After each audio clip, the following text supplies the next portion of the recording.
ምዕራፍ 2 ሰማይና ምድር ሰራዊታቸውም ሁሉ ተፈጸሙ። እግዚአብሔርም የሠራውን ሥራ በሰባተኛው ቀን ፈጸመ። በሰባተኛውም ቀን ከሠራው ሥራ ሁሉ አረፈ።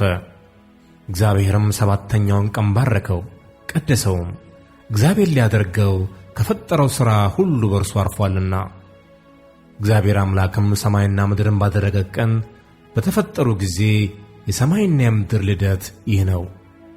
የሜዳ ቁጥቋጦ ሁሉ በምድር ላይ ገና አልነበረም፣ የሜዳውም ቡቃያ ሁሉ ገና አልበቀለም ነበር። እግዚአብሔር አምላክ በምድር ላይ አላዘነበም ነበርና ምድርንም የሚሠራባት ሰው አልነበረም።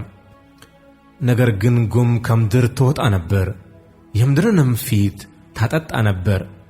እግዚአብሔር አምላክም ሰውን ከምድር አፈር አበጀው፣ በአፍንጫውም የሕይወት እስትንፋስን እፍ አለበት፣ ሰውም ሕያው ነፍስ ያለው ሆነ።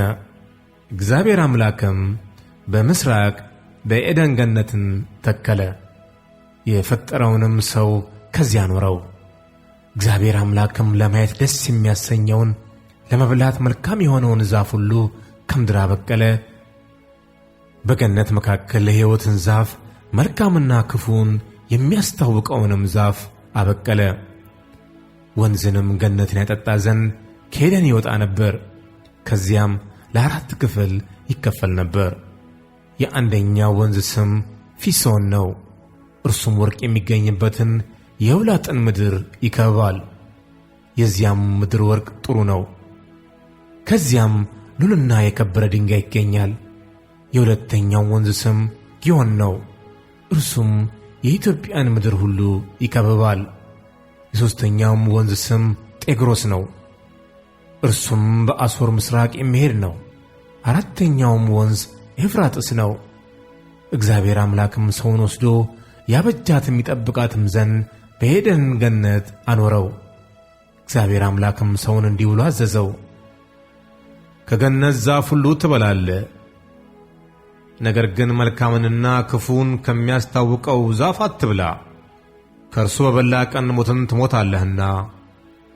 እግዚአብሔር አምላክም አለ፣ ሰው ብቻውን ይሆን ዘንድ መልካም አይደለም፣ የሚመቸውን ረዳት እንፍጠርለት። እግዚአብሔር አምላክም የምድር አራዊትንና የሰማይ ወፎችን ሁሉ ከመሬት አደረገ፣ በምን ስም እንደሚጠራቸውም ያይ ዘንድ ወደ አዳም አመጣቸው። አዳምም ሕያው ነፍስ ላለው ሁሉ በስሙ እንደጠራው ስሙ ያው ሆነ። አዳምም ለእንስሳት ሁሉ፣ ለሰማይ ወፎችም ሁሉ፣ ለምድር አራዊትም ሁሉ ስም አወጣላቸው።